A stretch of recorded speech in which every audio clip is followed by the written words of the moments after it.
Hi, a lot of folks talking about digital dollar. Are we moving to a digital dollar? Is the federal government going to get rid of the US dollar as we know it and move the country into a digital dollar by executive order or something like that? First of all, that's not possible. But look, I got some news for you.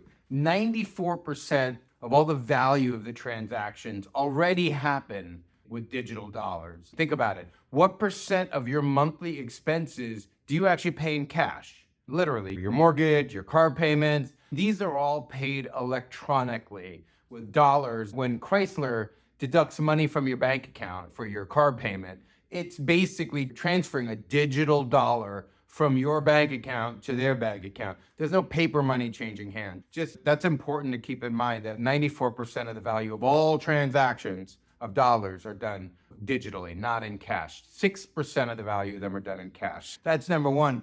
Plus, number two, when you think about it, I look at my daughter who's 14, and I don't think she knows what cash looks like.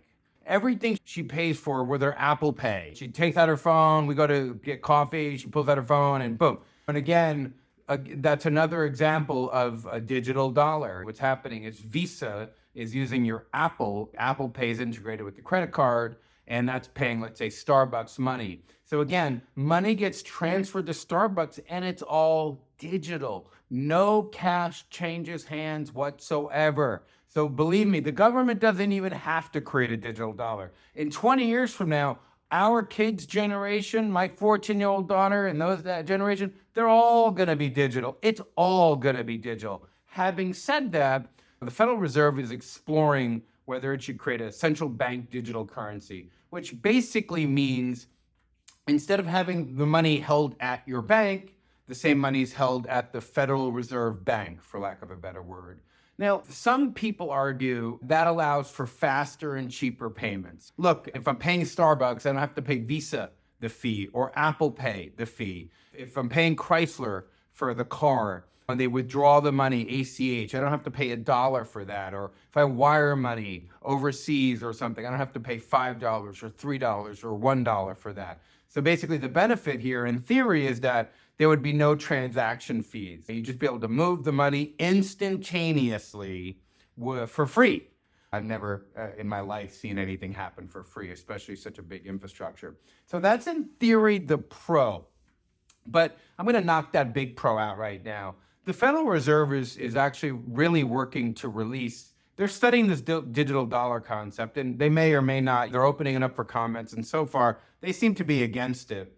But in place of that, they're releasing a new instant payment system called FedNow, which in theory is going to actually allow us to wire money, send money to other banks. Let's say we want to wire money to your landlord or to this person or that person. It'll allow you to do it for free. So you're not going to be paying all those transaction fees, which is going to eliminate the need for that anyway. Let's say my daughter goes to Starbucks, she pulls out her Apple Pay, and let's say that she's plugged in her bank account's plugged into FedNow. All of a sudden that money can move instantaneously from her debit account to Starbucks without incurring any fees. I don't really, the big argument, cheaper, faster payments, the FedNow system's probably going to eliminate the need to create a central bank digital currency. It knocks that big one.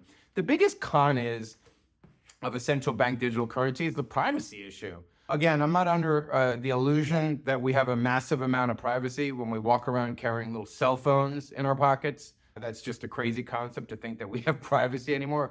But what our banking relationship, basically, if you replaced your bank, Bank of America, or Wells Fargo, or JP Morgan, with the Fed, would you keep all your money directly with the Fed? Basically, you'd be allowing the government to track everything you do. And I just don't think that, basically, by all the stuff that I've read, the Federal Reserve, nobody wants to be in that business. And let's be honest, the banks don't want that either. And this country's really going to do what the banks want it to do. The banks lose all these deposits, you're going to have a big problem right there. Also, what would you do? We put these money with the central bank digital currency, with Fed Bank, for lack of a better word. Who would pay you interest? Banks pay interest on your money so that they could take your money and lend it out. The Federal Reserve's not going into the banking business in that way. It's a bank of last resort. It's a banker's bank, and it'll stay in that business. I know because they've been really studying this issue.